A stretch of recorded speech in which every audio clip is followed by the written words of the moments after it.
The notification sound pierced through the silence of Grace Mitchell's darkest hour, like a knife through her already shattered heart. She was sitting alone in her Austin apartment, still wearing the black dress from Ryan's funeral, mascara-stained tissues scattered across her coffee table like fallen leaves. The service had ended 3 hours ago, but the weight of goodbye felt heavier with each passing minute. Her iPhone, face down on the couch beside her, vibrated against the leather with that familiar buzz she'd heard thousands of times before. But this time, when Grace reluctantly turned it over, her blood turned to ice water in her veins. The notification read exactly what her rational mind knew was impossible. "You have a new message from Ryan Torres." Her hands began trembling so violently she nearly dropped the phone. Ryan Torres had been declared dead on arrival at Del Seaton Medical Center 14 hours and 37 minutes ago. She had watched them lower his casket into the earth at Oakwood Cemetery. She had felt the cold metal of his wedding ring as the funeral director placed it in her palm. Yet there it was, glowing on her screen like some cruel digital ghost. His name, his profile picture, and beneath it, a message waiting to be opened. This is the kind of impossible story that challenges everything we think we know about the boundaries between life and death, between the digital world and the spiritual realm. If you're someone who believes that love transcends physical existence, that the bonds between souls can't be severed by something as mundane as death, then what I'm about to share with you will either restore your faith in miracles or make you question the very nature of reality itself. Because what happened to Grace Mitchell over the next 21 days wasn't just a series of coincidences or the grief-induced hallucinations that skeptics would later claim. It was documented proof that love finds a way, even when every law of physics says it's impossible. Grace's finger hovered over the message icon, her breathing shallow and rapid. The apartment felt colder suddenly, as if the temperature had dropped 10 degrees in the span of a heartbeat. Outside, Austin's evening traffic hummed its familiar rhythm, but inside her living room, time seemed suspended in amber. She could hear her sister Emily's voice echoing in her mind from earlier that day. "Grace, you need to accept that he's gone. Ryan isn't coming back." But the phone in her hand suggested otherwise, its screen casting an ethereal blue glow across her tear-streaked face. The smart thing would have been to dismiss it as a technical glitch, a delayed message from before the accident, some cruel trick of cellular towers and data packets. But Grace had always been the kind of person who believed in signs, in synchronicities, in the invisible threads that connect all living things. And Ryan had always loved that about her. With a breath that felt like her first in 14 hours, Grace tapped the message icon. The screen opened to reveal 4 words that would change the trajectory of her grief, her faith, and her understanding of what it means to say goodbye. "Don't cry. I'm still here." Grace stared at those 4 words until they burned into her retinas, like after images from staring at the sun. "Don't cry. I'm still here." The message sat there on her screen, innocent and impossible, as if Ryan had simply stepped out for coffee and was texting her from the corner Starbucks. But Ryan Torres would never buy coffee again, would never text anyone again, would never do anything again except exist in the memories of those who loved him, and in the hundreds of photos stored in Grace's phone gallery. To understand the earthquake those 4 words caused in Grace's reality, you need to understand what Ryan meant to her world. They had met during freshman orientation at the University of Texas, both 19 and awkwardly trying to navigate the maze of campus life. Grace was the quiet marketing major from small-town Fredericksburg, all nervous energy and carefully planned schedules. Ryan was the psychology student from San Antonio, with an easy smile and the kind of confidence that made everyone around him feel more interesting. Their first conversation happened in the library during finals week. Grace was stress-crying over her statistics homework when Ryan appeared beside her table like some kind of academic angel, holding 2 cups of hot chocolate and wearing a UT Longhorns hoodie that had seen better days. "Math troubles?" he had asked, and when Grace nodded miserably, he slid into the chair beside her and said the words that would start everything. "Lucky for you, I happen to be excellent at turning numbers into stories." For the next 3 hours, Ryan transformed Grace's statistical nightmare into comprehensible narratives, explaining standard deviations as if they were character development in novels and correlation coefficients like plot twists in movies. But more than that, he made her laugh in the middle of her breakdown. made her feel capable when she felt stupid, made her feel seen when she felt invisible.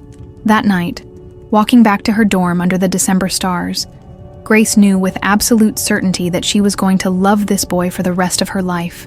What she couldn't have known was that the rest of her life would turn out to mean 4 years, 7 months, and 16 days. They were inseparable from that night forward.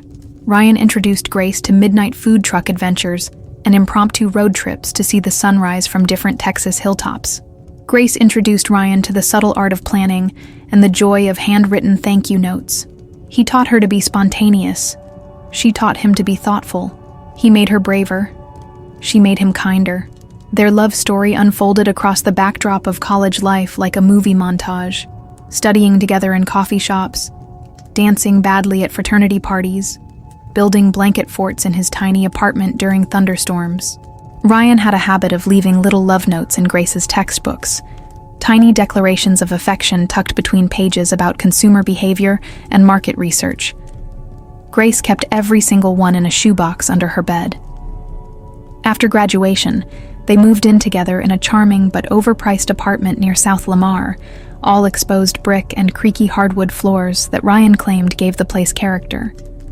Grace landed a job at a boutique marketing firm downtown. Ryan started his master's program in counseling psychology, driven by a passion for helping people heal from trauma. "I want to be the person someone needs when their world falls apart," he told Grace one evening as they sat on their fire escape, sharing a bottle of wine and watching Austin's skyline paint itself in sunset colors. Grace smiled and kissed his temple. "You already are that person," she whispered. "You've been that person for me every day since statistics class." By year 3 of their relationship, they had fallen into the kind of comfortable rhythm that couples dream about but rarely achieve.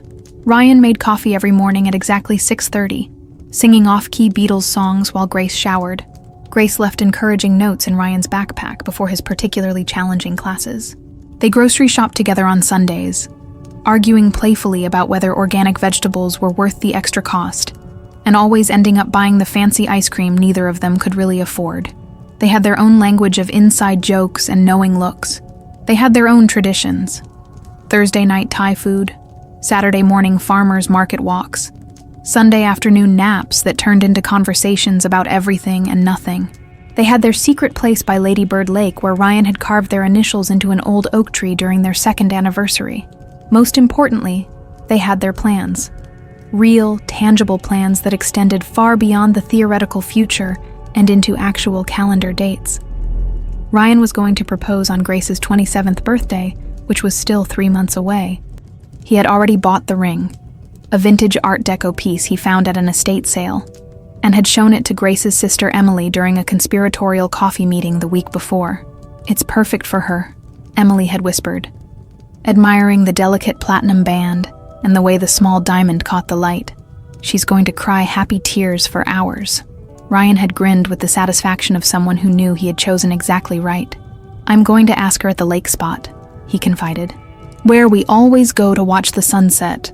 I have this whole speech planned about how she's been my home since the day I met her." They were going to have a small wedding, probably in the spring when the Texas wildflowers were blooming. They were going to buy a house with a yard big enough for the golden retriever they both wanted. They were going to travel to Ireland, where Ryan's grandparents had emigrated from. They were going to have 2 kids, maybe 3 if the first 2 were easy.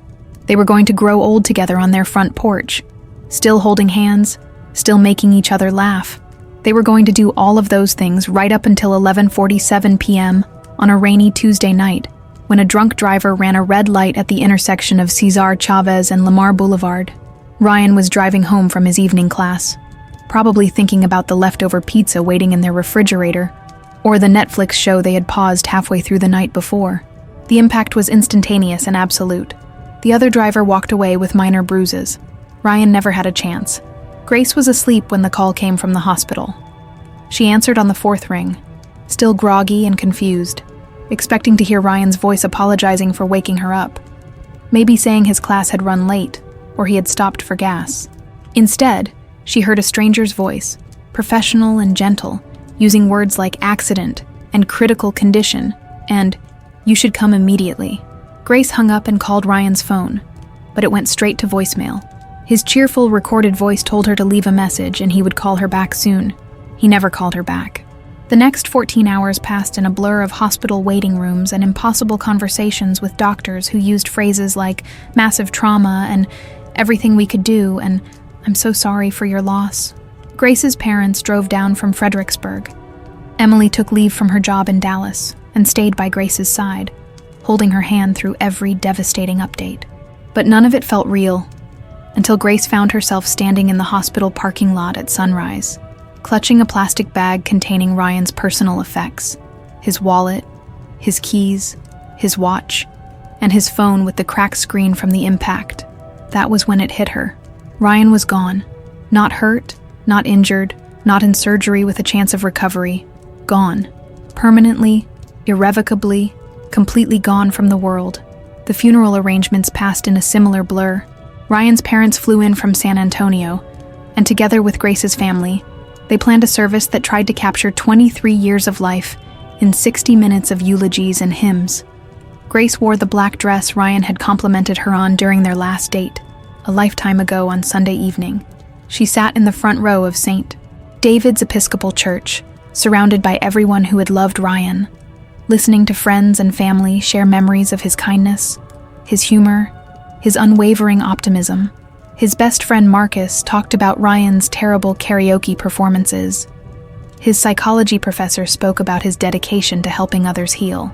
Grace's father, fighting back tears, described Ryan as the son I never had but always hoped for. Grace couldn't speak. Every time she tried to formulate words about what Ryan had meant to her, about the life they had planned, about the love that felt too big for her body to contain, her throat closed up completely. How do you summarize a soulmate in a eulogy? How do you explain to a room full of people that the other half of your existence has simply vanished? After the burial, after the reception, after the last well-meaning friend had left her apartment with promises to check on her soon, Grace finally allowed herself to collapse. She sat on their couch, still in her funeral dress, surrounded by the life they had built together. His coffee mug still in the sink, his textbooks still scattered across the dining table, his favorite hoodie still draped over the back of his chair. The silence was deafening. For 4 years, this apartment had been filled with Ryan's presence, his laughter, his terrible singing, his animated phone conversations with classmates. Now it felt like a museum exhibit, a shrine to a life that had ended too soon. That was when her phone buzzed against the couch cushions, and Grace's entire understanding of reality shifted on its axis. Grace read the message 17 times before her mind could process what her eyes were seeing. Don't cry. I'm still here. 4 words that defied every law of physics, every rule of cellular networks, every principle of what separates the living from the dead. Her first instinct was denial. This had to be a delayed message, something Ryan had sent before the accident, that was just now reaching her phone due to some network glitch. Cell towers went down in storms. Messages got stuck in digital limbo. Technology failed in 100 different ways every day. But Ryan's last real message to her had been sent at 6:23 p.m. that Tuesday, 3 hours before his class started. It was a photo of his dinner from the campus food court, with the caption, "Missing your cooking already. See you tonight, beautiful." Grace scrolled up through their conversation history, confirming what she already knew. Nothing had been sent after 6:23. Nothing except this impossible message time-stamped at 9:47 p.m., exactly 3 minutes after Grace had sat down on the couch in her funeral dress. Her hands were shaking so violently she could barely hold the phone steady enough to screenshot the message. But when she tried, the screen capture came out completely black, as if the camera couldn't register what was obviously there. If you're still with me at this point, it means you're exactly the kind of person who understands that reality is far more mysterious than we've been taught. There's a growing community of us here who recognize that these aren't coincidences or glitches. They're miracles. Subscribe to this channel because what happens next in Grace's story is going to challenge everything you thought you knew about the boundaries between life and death. And trust me, you don't want to miss a single detail of how this impossible communication unfolds. Grace tried calling Ryan's number, her heart hammering against her ribs like a caged bird. The call went straight to voicemail, same as it had for the past 2 days. His cheerful recorded voice played in her ear. "You've reached Ryan Torres. I can't answer right now, but leave me a message and I'll get back to you soon." She hung up without leaving a message.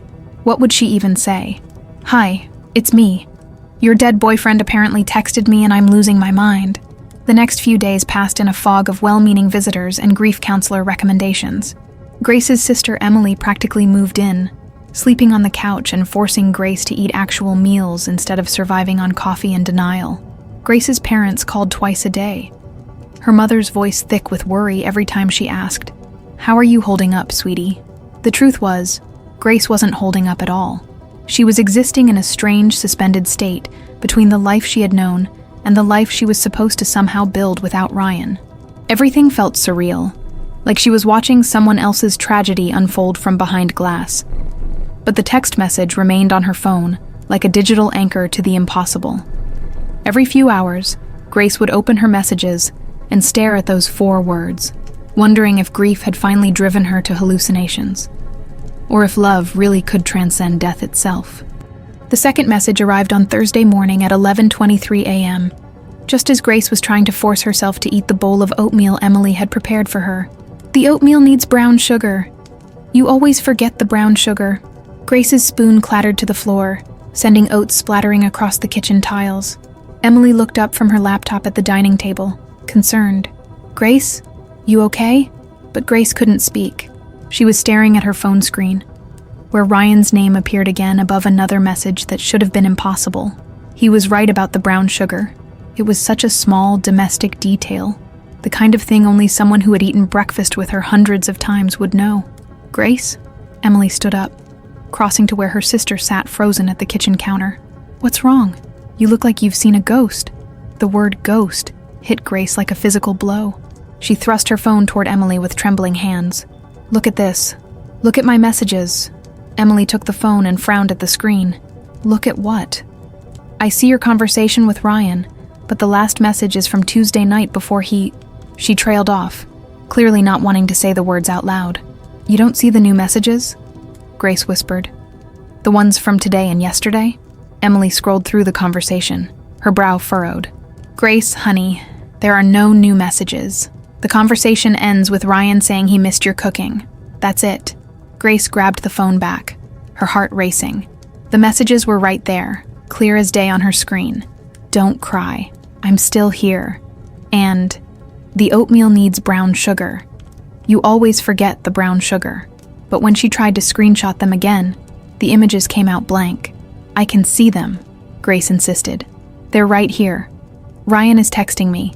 Emily's expression shifted from confusion to deep concern.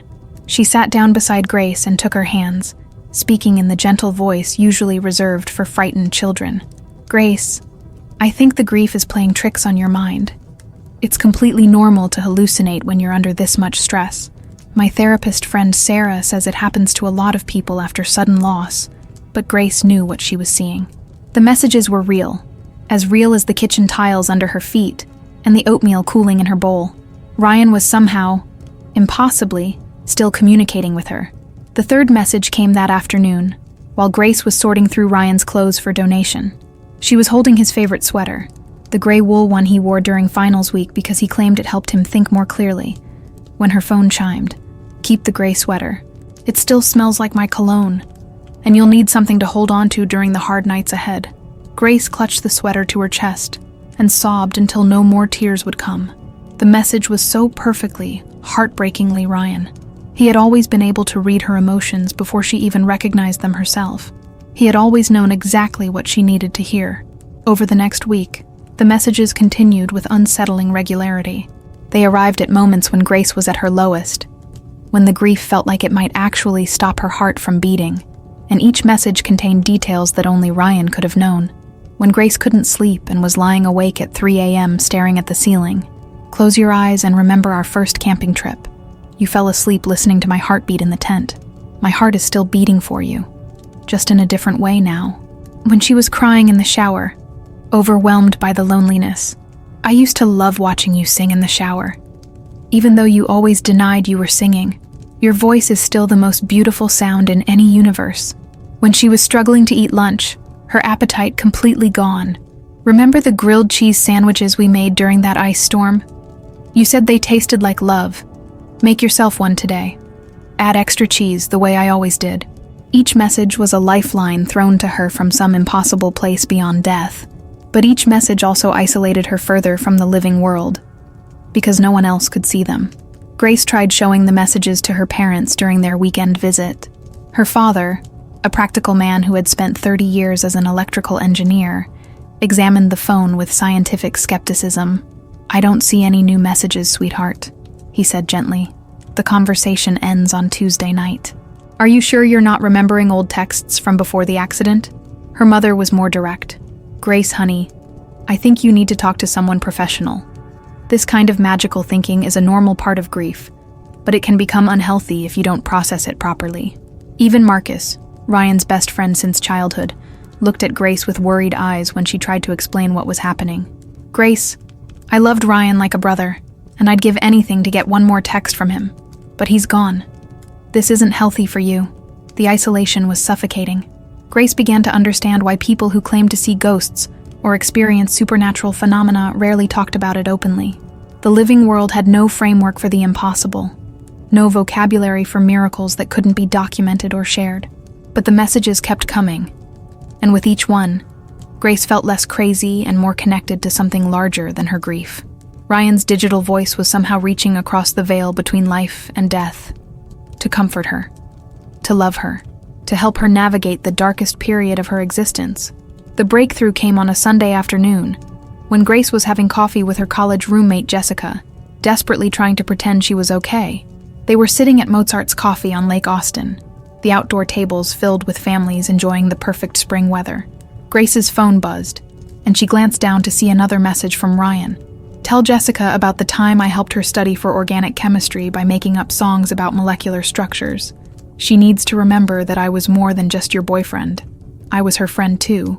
Grace looked up at Jessica, who was scrolling through her own phone and frowning. "Jess, do you remember when Ryan helped you study for organic chemistry?" Jessica's eyes widened with surprise. "Oh my God, yes. He made up those ridiculous songs about carbon bonds. I haven't thought about that in years. Why?" Grace took a deep breath. She was about to sound completely insane, but she needed someone, anyone, to believe her, because he just reminded me to tell you about it. "What do you mean he reminded you?" "Grace, Ryan is..." Jessica stopped, clearly not wanting to say the words. "Dead, I know, but he's been texting me." Grace showed Jessica her phone, pointing to the message about organic chemistry songs.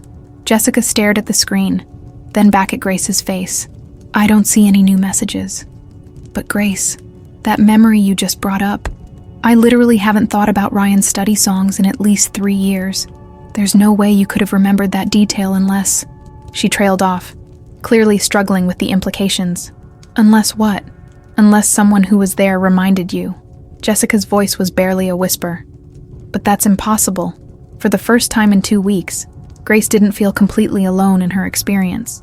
Jessica couldn't see the messages, but she could see the results, the impossible knowledge that seemed to be flowing through them. That night, lying in bed and clutching Ryan's gray sweater, Grace whispered to the darkness, "If this is really you, if you're really still here somehow, I need you to prove it, not just to me, but to everyone who thinks I'm losing my mind." Her phone remained silent until 3:17 a.m., when it buzzed with a message that would change everything. "Meet me at our spot by the lake tomorrow at sunset. I have something important to show you." Grace barely slept after receiving Ryan's message about meeting at the lake. She spent the entire night staring at the ceiling, her mind racing between terror and desperate hope. Their spot by Lady Bird Lake had been sacred to them, the place where they had shared their deepest conversations and most intimate moments. If Ryan's spirit was really trying to communicate with her, it made perfect sense that he would choose that location. But what if this was all in her head? What if the grief had finally pushed her completely over the edge into full-blown delusion? Grace had read about people who became so consumed by loss that they constructed elaborate fantasies to avoid accepting reality. Was she becoming one of those people? Emily found her sister sitting at the kitchen table the next morning, still in yesterday's clothes, surrounded by empty coffee cups and crumpled tissues. "Grace, did you sleep at all?" Emily's voice carried the strained patience of someone who had been watching a loved one self-destruct for 3 weeks. "He wants me to meet him at the lake tonight," Grace said without preamble. "At our spot, during sunset." Emily sank into the chair across from her. "Grace, listen to yourself. Ryan is dead. He can't meet you anywhere. You know this. But what if he can? Grace's eyes were bright with fever-like intensity. What if death isn't the end? What if love really is stronger than whatever separates the living from the dead?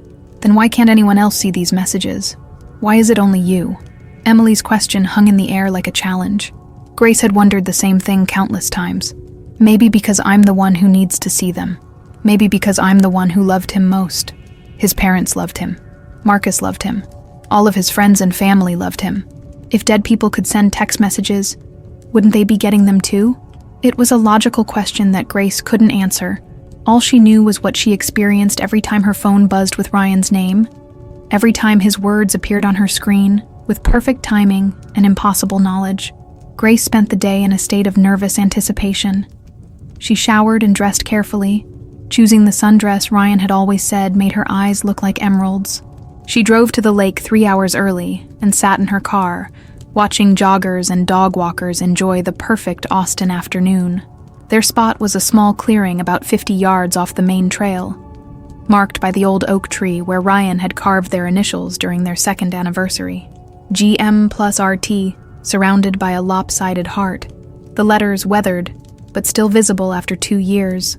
As the sun began its descent toward the horizon, painting the sky in shades of coral and gold, Grace walked the familiar path to their clearing. Everything looked exactly the same. The oak tree, the flat rock they used as a bench, the way the lake water caught the light through the branches. But something was different. There, in the sandy soil beside their rock, someone had drawn a heart. Not carved into the tree like theirs, but drawn with a stick or finger, perfectly formed and unmistakably fresh.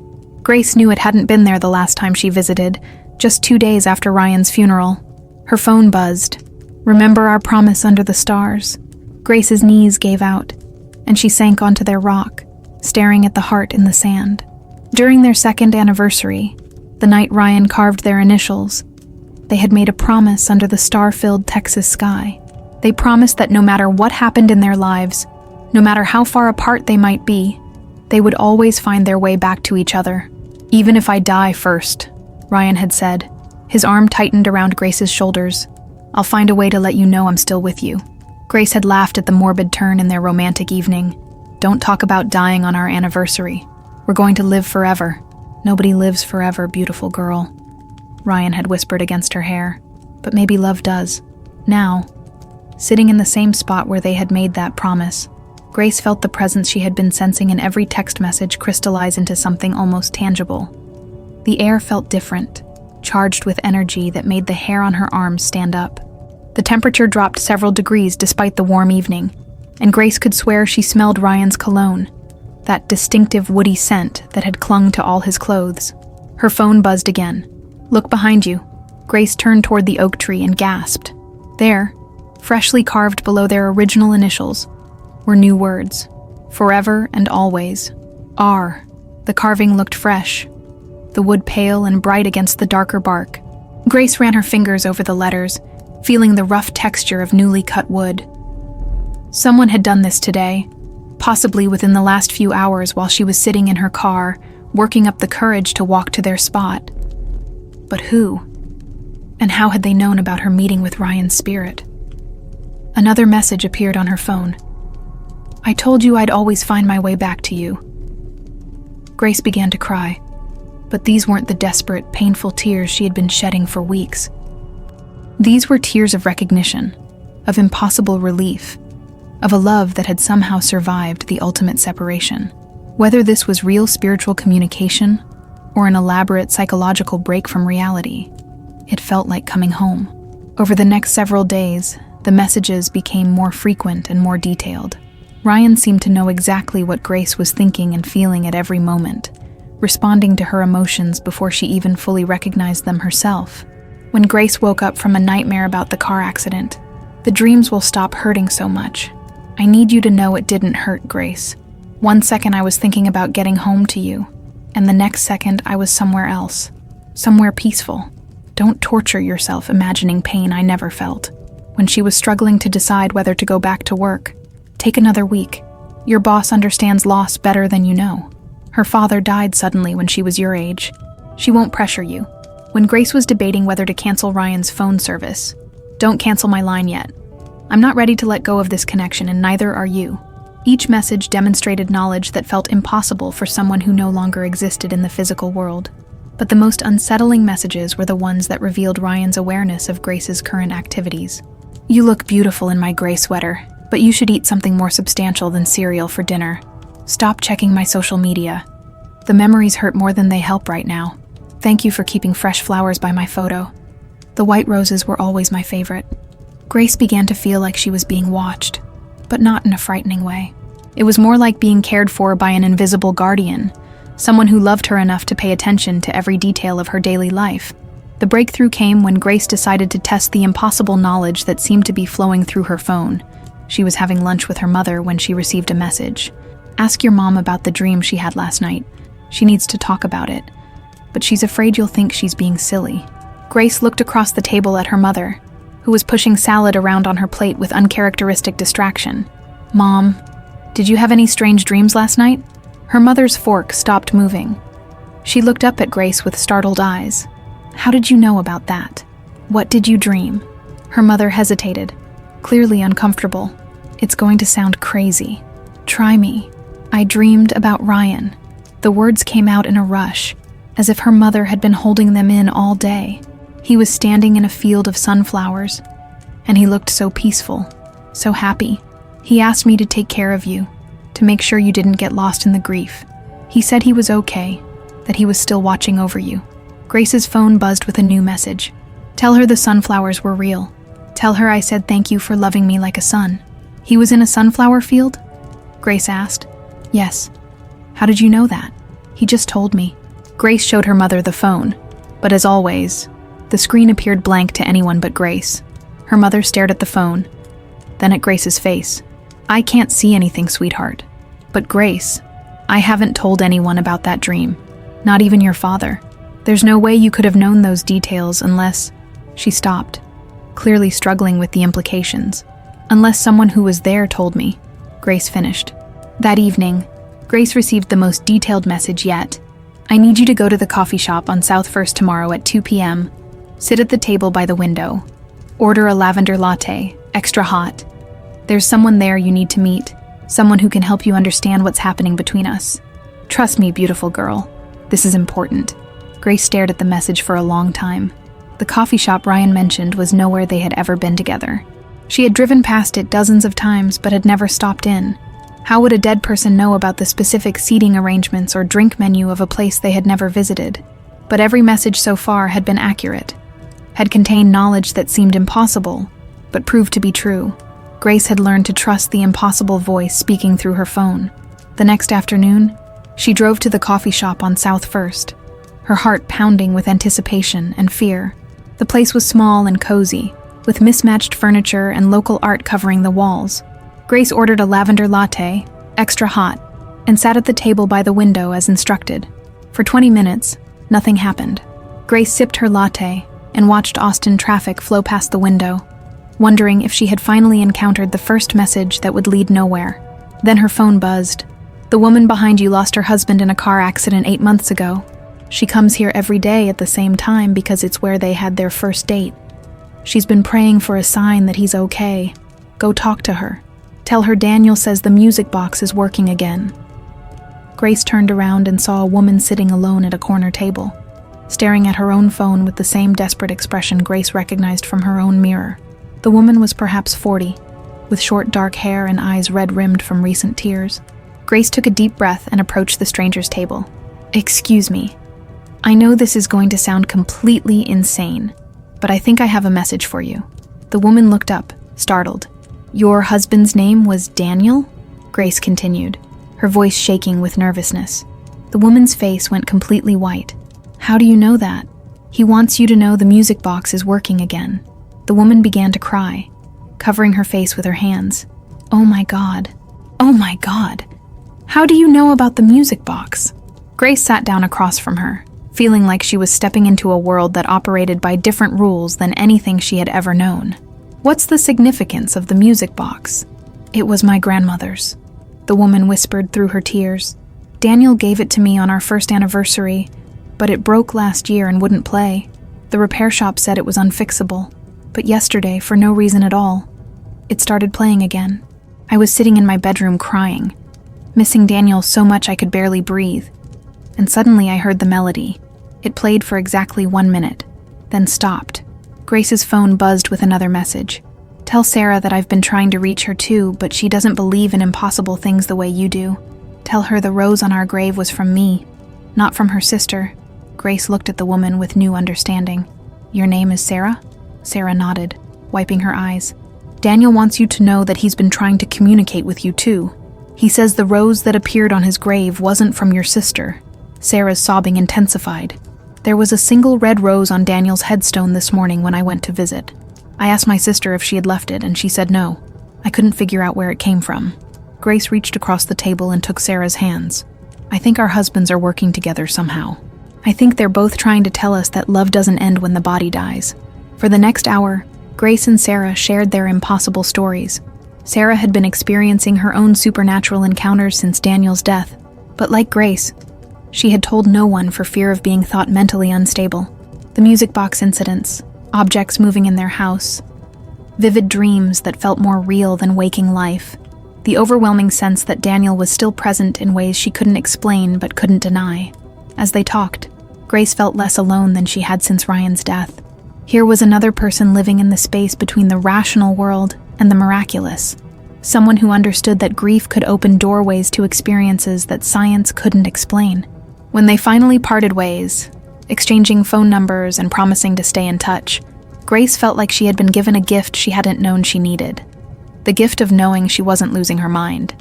Her phone buzzed as she reached her car. Now you know you're not crazy. Tomorrow I'll show you something that will prove to everyone else that I'm really here with you. Meet me at our apartment at midnight.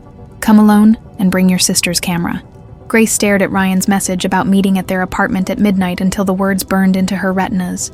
The request to bring Emily's camera sent chills down her spine. Ryan had always been methodical, thoughtful in his approach to solving problems.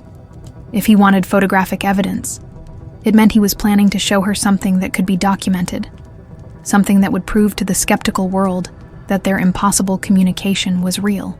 But the instruction to come alone filled Grace with a mixture of anticipation and terror. She had been living with Emily's protective presence for 3 weeks, her sister's constant vigilance serving as both comfort and cage. The thought of being in their shared apartment alone at midnight, waiting for contact from beyond the grave, made Grace's hands shake with nervous energy. Emily was working late at her laptop when Grace announced her plans to spend the night at the apartment. Absolutely not, Emily said without looking up from her screen. You're not going back there alone. Not yet. I need to face it eventually, Grace argued. I can't live in exile from my own home forever. You can live in exile for as long as it takes for you to stop believing your dead boyfriend is sending you text messages, Emily snapped, then immediately looked stricken by her harsh tone. Grace, I'm sorry. I know you're hurting, but going back to that apartment alone, especially at night, is not healthy for your mental state right now. Grace borrowed Emily's camera anyway, claiming she wanted to take photos of Ryan's belongings before donating them. The lie tasted bitter in her mouth, but she couldn't explain the real reason without confirming Emily's fears about her sanity. At 11:30 p.m., Grace used her spare key to enter the apartment she had once shared with the love of her life. The space felt like a tomb, preserved exactly as Ryan had left it on that last Tuesday evening. His coffee mug still sat in the sink. His psychology textbooks were still scattered across the dining table, bookmarked and highlighted for classes he would never attend again.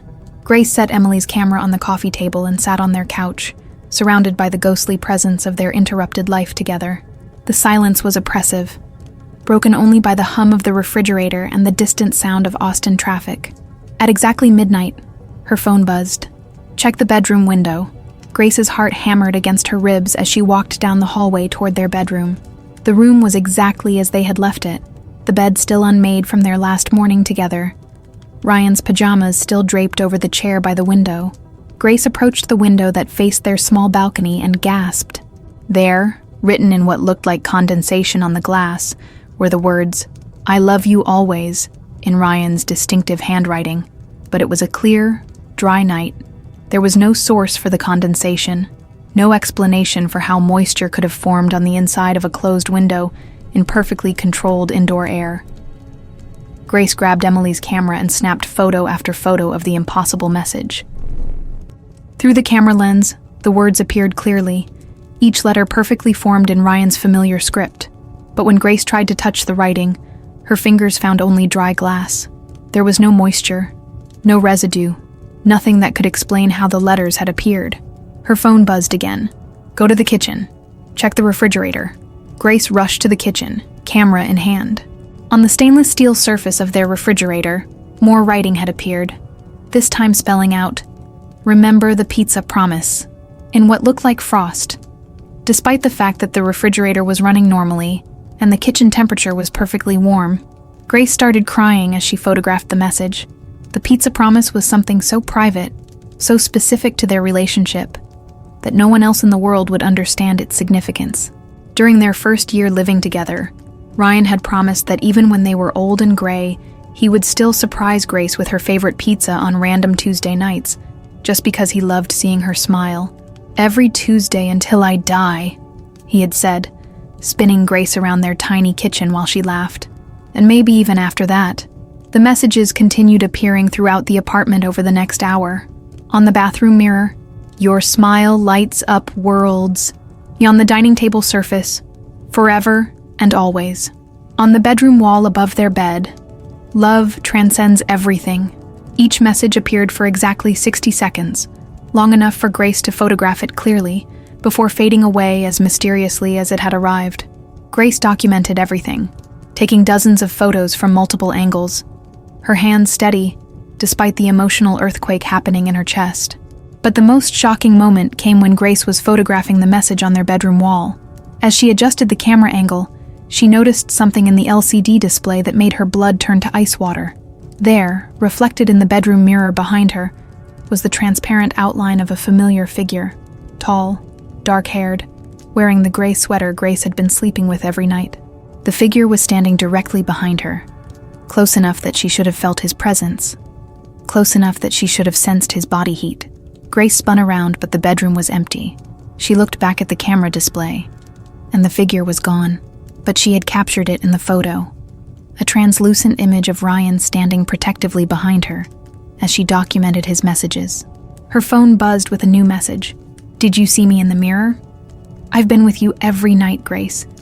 Every time you've cried yourself to sleep holding my sweater, I've been right there beside you." Grace collapsed onto their bed, sobbing with a mixture of grief and inexplicable joy. The evidence was undeniable now. The photographs would show the world that something impossible was happening, that love really could bridge the gap between life and death. But when Grace uploaded the photos to Emily's camera's preview screen, her heart stopped. Every single image was completely blank. The writing that had been crystal clear through the camera lens, the mysterious figure in the mirror, all of it had vanished from the digital files as if it had never existed. Her phone buzzed again. "The photos aren't for them, beautiful girl. They're for you. Proof that what you're experiencing is real, even if the world isn't ready to believe it yet. But I have something else planned. Something that everyone will be able to see." Grace stared at the blank images on the camera display, feeling like she was losing her mind, despite the evidence of her own senses. "Why can't I document this? Why can't I prove to anyone else that you're here?" Another message appeared. "Because grief has to be a personal journey before it can become a shared healing. But tomorrow, I'm going to give you proof that no one can deny. Meet me where we first kissed at sunset tomorrow. Bring your sister. Bring your parents. Bring anyone who loves you enough to worry about your sanity. I'm going to show them that love never dies." Grace spent the rest of the night in their apartment, surrounded by Ryan's presence in ways that felt more real than any physical touch. She could smell his cologne in random moments, could feel temperature changes that suggested invisible embrace, could sense his attention like a warm spotlight following her through the rooms they had shared. When dawn broke over Austin, painting their bedroom in shades of gold and pink, Grace felt different.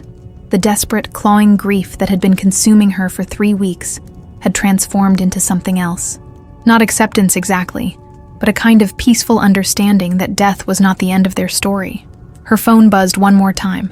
"Thank you for believing in the impossible. Thank you for loving me enough to trust what your heart knows to be true. Today, everyone else will understand what you've known all along. Get some sleep, beautiful girl. Tonight changes everything." Grace drove back to Emily's apartment, as the city woke up around her, carrying a camera full of blank photos and a heart full of impossible hope. She had 12 hours to convince her skeptical family to accompany her to the university campus, for what Ryan had promised would be undeniable proof of his continued existence. But first, she had to find a way to explain to people who believed in logic and science that love operates by different laws that transcend the physical world and reach into realms that have no names in any earthly language. Grace looked at herself in the rearview mirror and saw a woman who no longer questioned her own sanity. Whatever was happening between her and Ryan was real as the sunrise painting Austin in watercolor shades of morning.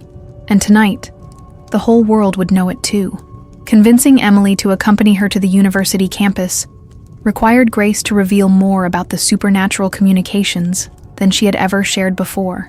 She told her sister about the messages at specific moments, about meeting Sarah at the coffee shop, about the impossible knowledge that kept flowing through her phone from someone who should no longer exist.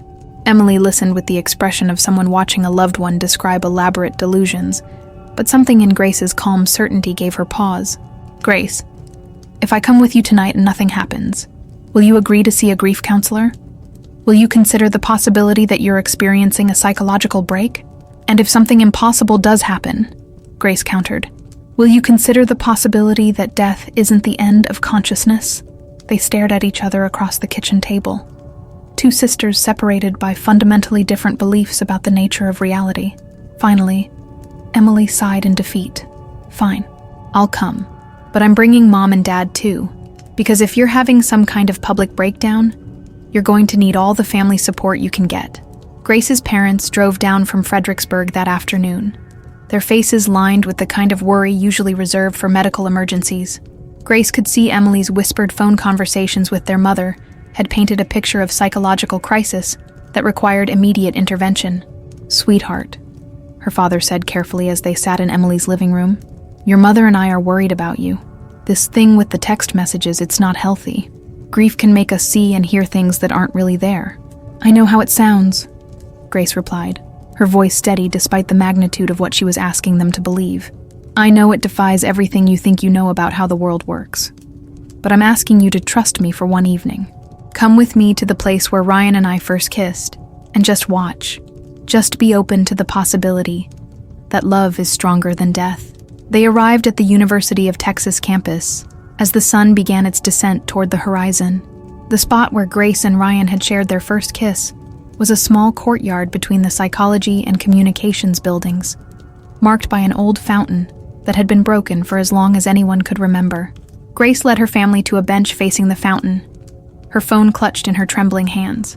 Students walked past on their way to evening classes. Couples held hands on nearby benches, and life continued its normal rhythm around them. "What exactly are we waiting for?" Emily asked, her voice carrying the strained patience of someone humoring a delusional person. Grace checked the time on her phone. 6:47 p.m. Sunset was still 20 minutes away. Ryan said to meet him here at sunset. He said he would give us proof that no one could deny. Her mother reached over and squeezed Grace's hand. "Honey, what if nothing happens? What if we sit here until dark and your phone never buzzes? Will you be able to accept that Ryan is really gone?" Before Grace could answer, her phone chimed with a new message. "Look at the fountain." Grace pointed toward the broken fountain that had been dry and silent for years. "Watch the fountain." Her family turned to look at the old stone structure, their expressions ranging from skeptical to concerned. For 30 seconds, nothing happened. Then, impossibly, water began to flow. Not just a trickle, but a full, powerful stream that sent droplets dancing in the evening light. The fountain that hadn't worked in over a decade suddenly came to life, its ancient pump somehow functioning despite years of neglect and vandalized equipment. "Oh my God," Emily whispered, standing up from the bench. "How is that possible?" Other students began to notice the miraculous restoration. A small crowd gathered around the fountain, everyone talking at once about how it had been broken for years, how the university had given up trying to repair it, how impossible it was for it to suddenly start working. Grace's phone buzzed again. "This is just the beginning. Watch the sky." Grace looked up and gasped. There, written across the clear evening sky in what looked like skywriting, but with no plane visible anywhere in the vast blue expanse, letters were appearing, Grace, my love is eternal. R. The message stretched across the sky above the campus in perfect, flowing script, visible to everyone in the courtyard. Students pointed and shouted, pulling out their phones to photograph the impossible sight. Grace's parents stared at the sky with expressions of complete shock. "Who's Ryan?" a nearby student asked her friend, both of them snapping photos of the skywriting. "I don't know, but this is the most romantic thing I've ever seen," her friend replied. Grace began to cry as she watched dozens of strangers document the message that was meant for her. This wasn't a hallucination or a grief-induced delusion. This was real, public, undeniable proof that Ryan's consciousness still existed somewhere beyond the physical world. Her father, the practical engineer who had spent his entire career believing only in what could be measured and proven, stared at the sky with tears in his eyes. "Grace, I don't understand what's happening, but I can see it too. We can all see it." Emily was taking photo after photo with her phone, her hands shaking with excitement and fear. "The pictures are coming out clear," she reported, her voice filled with wonder. "I can see the writing in every shot." As the sky message began to fade, Grace's phone buzzed with a longer message than any she had received before. "My beautiful Grace, for 3 weeks you've been the only one who believed that love transcends death. Tonight, everyone you love knows that you were right. I can't stay connected to your world much longer. The energy it takes to reach across the veil is enormous, and I can feel myself being pulled toward whatever comes next. But I need you to know that death is not goodbye. It's just a different way of loving you.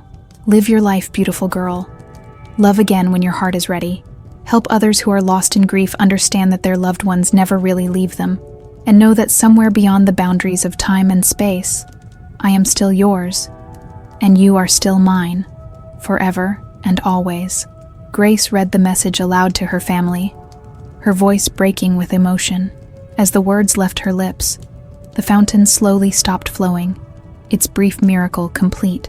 The sky had returned to normal, but dozens of photos on dozens of phones proved that something extraordinary had happened. A young woman approached Grace hesitantly. "Excuse me, are you Grace? The Grace from the message?" Grace nodded, wiping tears from her cheeks. "I'm so sorry for your loss," the stranger said. "But what just happened here? It was the most beautiful thing I've ever witnessed. You must have been very loved." "I am very loved," Grace corrected gently. "Still, always." As the crowd dispersed, and Grace's family sat in stunned silence, trying to process what they had witnessed, Grace felt a sense of peace settle over her, like a warm blanket. The desperate, clawing grief that had been consuming her for 3 weeks was still there, but it had transformed into something manageable, something that honored Ryan's love instead of being destroyed by his absence. Her phone buzzed one final time. "This is goodbye for now, but not forever. I love you beyond words, beyond worlds, beyond everything that ends. Thank you for believing in the impossible." Grace stared at the message until the words blurred through her tears, then slowly typed her reply. "Thank you for showing me that love never dies. I'll see you again someday." She sent the message and waited, but no response came. Grace somehow knew that none would come again. Ryan had used every ounce of energy available to him to bridge the gap between life and death for one final proof of their eternal connection. Now it was time for Grace to live in the physical world while carrying his love in her heart. Emily moved to sit beside her sister on the bench, wrapping her arms around Grace's shoulders. "I'm so sorry I didn't believe you.